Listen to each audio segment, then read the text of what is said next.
सध्या हमास आणि इस्रायलमध्ये मोठे युद्ध सुरू आहे. इजिप्त आणि इतर अरब राष्ट्रे पॅलेस्टिनी निर्वासितांना का स्वीकारत नाहीत? तसेच इजिप्त आणि जॉर्डन या राष्ट्रांच्या सीमा इस्रायलला आणि अनुक्रमे गाझापट्टी वेस्ट बँक प्रदेशाला लागून आहेत. या प्रसंगी दोन्ही राष्ट्रांनी युद्धाच्या प्रसंगी पॅलेस्टिनी नागरिकांना आपल्या देशात घेण्यास विरोध दर्शवला आहे. तर का दर्शवला आहे याबद्दल माहिती पाहूया. गाझापट्टीतील हमास संघटनेने 7 ऑक्टोबर रोजी इस्रायलवर अचानक हल्ला केल्यामुळे इस्रायलने गाझापट्टीची नाकेबंदी केली असून जोरदार हवाई हल्ले सुरू केले आहेत. गाझापट्टीत बंदिस्त झालेल्या पॅलेस्टिनी नागरिकांना शेजारी असलेले इजिप्त आणि जॉर्डन देश आश्रय का देत नाहीत असा प्रश्न विचारला जात आहे. इस्रायलच्या दुतर्फा असलेले आणि गाझापट्टी आणि वेस्ट बँक या प्रदेशाची सीमा लागून असलेल्या देशांनी पॅलेस्टिनी नागरिकांना आपल्या देशात घेण्यास स्पष्ट नकार दिला आहे. जॉर्डनमध्ये आधीपासूनच मोठ्या प्रमाणात पॅलेस्टिनी लोकसंख्या आहे. इजिप्तचे राष्ट्राध्यक्ष अब्देल फतह अल सिसी यांनी बुधवारी 18 ऑक्टोबर रोजी इस्रायल हमास युद्धावर प्रतिक्रिया देत म्हटले, हे युद्ध फक्त गाझापट्टीवर शासन असलेल्या हमासच्या विरोधात नसून या माध्यमातून गाझापट्टीतील रहिवाशांना इजिप्तमध्ये ढकलण्याचा प्रयत्न होत आहे. या प्रयत्नामुळे इजिप्तमधील शांतता धुळीस मिळेल असेही ते म्हणाले. जॉर्डनचे राजे अब्दुल्ला दुसरे यांनी अशाच प्रकारची प्रक्रिया दिली. ते म्हणाले, जॉर्डनमध्ये निर्विसितांना जागा नाही, इजिप्तमध्येही नाही. इजिप्त आणि जॉर्डनने पॅलेस्टिनी नागरिकांना आश्रय देण्यास स्पष्ट शब्दात नकार दिला आहे. पॅलेस्टिनींना युद्धाच्या भीतीने कायमचे गाझापट्टीमधून हुसकावून लावायचे आणि वेगळ्या पॅलेस्टाईन राज्याची मागणी या निमित्ताने निष्प्रभ करायची अशी इस्रायलची योजना असू शकते अशी भीती या देशांना वाटते. अल सिसी देखील म्हटले की गाझापट्टीतून मोठ्या प्रमाणात लोक बाहेर पडल्यामुळे इजिप्तच्या सिनाई द्वीपकल्पावरती ताबा घेण्याची शक्यता वाटते. या ठिकाणाहून त्यांनी इस्रायलवर हल्ला केल्यास आमच्या दोन देशांमध्ये झालेल्या 40 वर्षापूर्वीचा शांतता करार भंग होऊ शकतो. इजिप्त आणि जॉर्डनने अशी भूमिका घेण्यामागे कोणती कारणे आहेत हे पाहूयात. पॅलेस्टिनी नागरिकांना कुणीही थरा का देत नाही याबद्दल घेतलेला हा आढावा पाहूया आपण. आता यांच्या विस्थापनाचा इतिहास काय आहे तेही पाहूया. पॅलेस्टाईनला विस्थापनाचा मोठा इतिहास आहे. 1948 मध्ये जेव्हा इस्रायलची निर्मिती झाली त्यावेळी जवळपास 7 लाख पॅलेस्टिनी नागरिक आजच्या इस्रायलच्या भूभागातून बाहेर हुसकावले गेले. पॅलेस्टिनी नागरिक या घटनेला नकाबा असे म्हणतात. हा अरेबिक शब्द असून त्याचा अर्थ आपत्ती किंवा अचानक कोसळलेले संकट असा होतो. 1967 मध्ये मध्य आशियाच्या युद्धात इस्रायलने वेस्ट बँक आणि गाझापट्टीवर आपली पकड घट्ट केली. त्यानंतर 3 लाखाहून अधिक पॅलेस्टिनी नागरिकांनी पॅलेस्टाईनमधून बाहेर पडण्याचा निर्णय घेतला. यातील बहुसंख्य लोक हे जॉर्डनमध्ये गेले. पॅलेस्टाईनमधील निर्वासित आणि त्यांचे वंशज यांची संख्या 6 दशलक्ष एवढी झाली असून यातील बहुसंख्य लोक वेस्ट बँक, गाझा, लेबनॉन, सिरिया, जॉर्डन या ठिकाणी शिबिरे आणि सामुदायिक वसाहती करून राहत आहेत. पॅलेस्टिनी नागरिक अशा प्रकारे इतर अरब देशामध्ये आणि काही पाश्चिमात्य देशामध्ये जाऊन स्थायिक झाले आहेत. 1948चे युद्ध थांबल्यानंतर इस्रायलने पॅलेस्टाईन बाहेर गेलेल्या निर्वासितांना पुन्हा घेण्यास विरोध केला. तेव्हापासून पॅलेस्टिनी निर्वासितांना पुन्हा एकदा देशात घेऊन शांतता करार प्रस्थापित करण्याची पॅलेस्टाईनची मागणी इस्रायलने धुडकवून लावली आहे. जर निर्वासितांना आता पुन्हा येण्याची मुभा दिली तर ज्यू बहुल असलेल्या इस्रायलला धोका निर्माण होऊ शकतो असा प्रतिवाद इस्रायलकडून करण्यात येत आहे. इजिप्तलाही इतिहासाच्या पुनरावृत्तीची भीती वाटत आहे.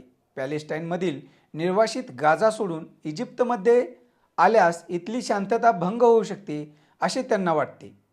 पॅलेस्टाईनच्या बाहेर पडल्यानंतर प्रयत्नाची खात्री नाही. इस्रायल आणि हमास यांच्यात भडकलेले युद्ध कधी थांबेल याची कुणालाही कल्पना नाही. इस्रायलने हमासला पूर्णपणे नेस्तानाबूत करण्याचा संघ बांधलेला दिसतो. पण हमासचा खात्मा झाल्यानंतर काय, गाझावर कोण शासन करणार याचेही उत्तर कुणाकडे नाही. जर इस्रायलने या प्रदेशावर पुन्हा नियंत्रण मिळवले तर भविष्यात पुन्हा एकदा संघर्षाची भावना निर्माण होऊ शकते असेही सांगितले जाते. इस्रायली लष्कराने सांगितलेले की गाझापट्टीच्या उत्तर भागात राहणारे पॅलेस्टिनी नागरिक लष्कराचा आदेश पाळून सध्या दक्षिण दिशेला गेल्यास युद्ध समाप्तीनंतर त्यांना पुन्हा आपल्या देशात परतण्याची मुभा दिली जाईल. मात्र इजिप्त दिलासा देण्यास तयार नाही. अब्देल फतह अल सिसी यांनी म्हटले की इस्रायलचे समाधान होत नाही तोपर्यंत हे युद्ध सुरूच राहू शकते. दहशतवाद्यांचा खात्मा झालेला नाही असा मुद्दा इस्रायलकडून उपस्थित केला जाऊ शकतो. अल सिसी यांनी प्रस्ताव दिल्यानुसार लष्करी कारवाई संपेपर्यंत इस्रायलने पॅलेस्टिनी नागरिकांना गाझापट्टीच्या शेजारी असलेल्या नेघेव वाळवंटात इस्रायलचा भाग आहे आश्रय द्यावा. इंटरनॅशनल क्रायसिस ग्रुपचे उत्तर आफ्रिका प्रकल्प संचालक रिकार्डो फायबियानी म्हटले, गाझाबाबत इस्रायलचा नेमका विचार काय आहे याबाबत अद्याप स्पष्टता आलेली नाही.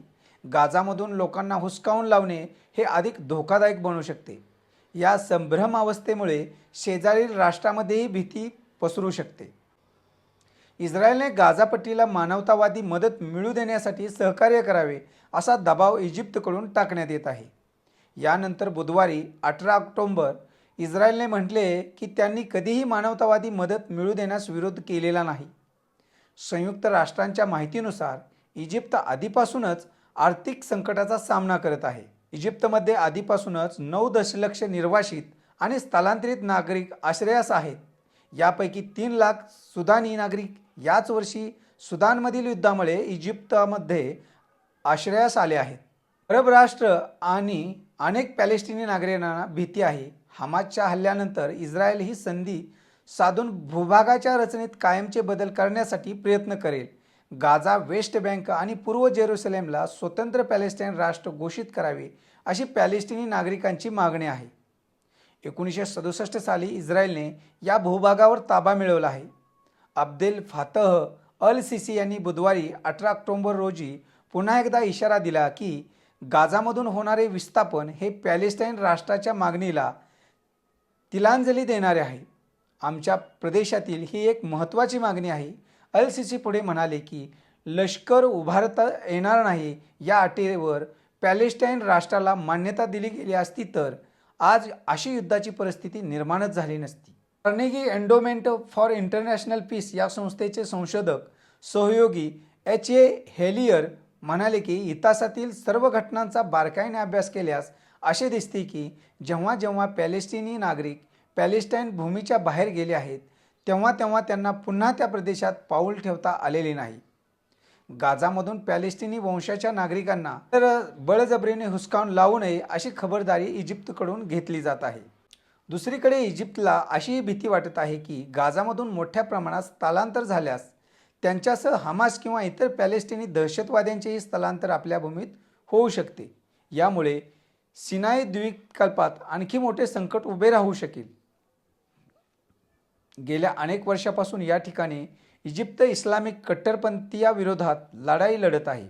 हमासने येथील दहशतवाद्यांना मदत पुरवल्याचाही आरोप मध्यंतरी इजिप्तने केला होता. 2007 साली गाझापट्टीवर हमासने सत्ता स्थापन केल्यानंतर इस्रायलने गाझापट्टीच्या सीमा बंद केल्या होत्या. या निर्णयाला म्हणूनच इजिप्तने पाठिंबा दर्शवला होता. गाझामध्ये हमास आणि पॅलेस्टिनी लोकांसाठी अनेक वस्तूंची तस्करी करण्यासाठी सीमेवर असलेल्या भूसुरुंगाचा वापर करण्यात येत होता. इजिप्तने हे भूसुरुंग उद्ध्वस्त केले. सिनाई द्वीपकल्पावरील बंडखोरी शमल्यानंतर इजिप्त सुरक्षेच्या दृष्टीने आणखी नव्या अडचणी नको आहेत अशी माहिती रिकार्डो फाबिया यांनी दिली. तर मंडळी, सध्या जे काही इस्रायल हमास हे युद्ध सुरू आहे आणि त्या युद्धामध्ये स्थलांतरित लोके होऊ नयेत यासाठी इजिप्तने आपली सीमा बंदच ठेवलेली आहे.